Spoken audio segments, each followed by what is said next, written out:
रूपा जी, कर्नाटक से। राधे राधे महाराज जी।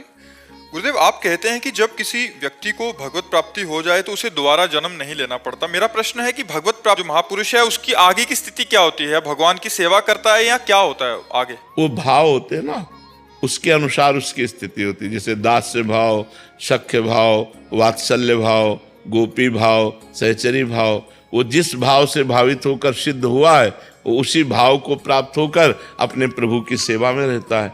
मोक्ष प्राप्त होना वो अलग चीज है। जैसे तरंग समुद्र में मिल गई, अस्तित्व खत्म हो गया, लेकिन सिद्ध देह धारण करके, जैसे वो सखा है तो सखा का सिद्ध देह धारण करके भगवान श्री कृष्ण के साथ आठों पैर खेलता है। गोपी है तो गोपी देह धारण करके वो भगवान के साथ, सहचरी है तो सहचरी देह धारण करके प्रिया प्रीतम के साथ।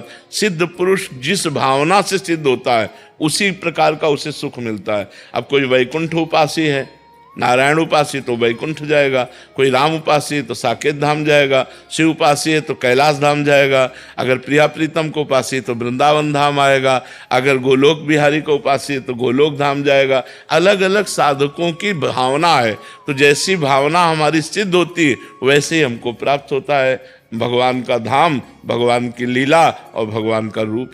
आरुषि शर्मा जी। महर्षि, संसार में ऐसा बोला जाता है कि संत या बाबा बनना तो बहुत आसान है, असली जीवन तो जिम्मेदारी और ग्रस्त जीवन हम में कह रहे हैं है। संत और बाबा बनना बहुत कठिन है। बड़ी लंबी सांस लेके बोल रहे हैं। संत तो कोई भी बन सकता है। बन के दिखाओ, तुम्हें बहादुर समझे।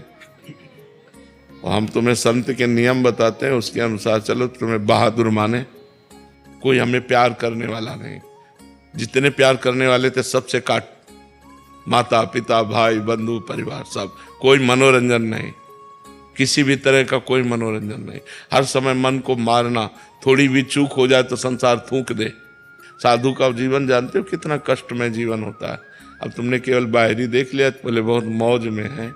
8-8 दिन भोजन नहीं मिला, 8-8 दिन भोजन नहीं मिला, बड़े कष्ट, लोग गालियां देते, बड़े कष्ट में जीवन व्यतीत होता है। ऐसे थोड़ा रह के देखो कि हम अगर गृहस्थ जीवन में रहते हैं तो जिम्मेदारियां भी होती है। तो तुम्हारे को तो 2-4 की जिम्मेदारी होगी, हमें तो हजारों की जिम्मेदारी है। बाबा जी का मतलब क्या समझते? तुम्हारे 2-4 घर परिवार के लोग होंगे, हमारे हजारों हैं। आप नहीं है हमारे परिवार के, हम क्यों आपसे बात कर रहे हैं? क्या हमारी जिम्मेवारी नहीं है आपके दिमाग को ठीक करना, आपको स्वस्थ रखना, आपको प्रसन्न रखना? तो हम जिम्मेवारी का तो निर्वाह कर रहे हैं। नहीं, हम यहाँ क्यों बैठे हैं? कोई फीस दे के आए हो क्या?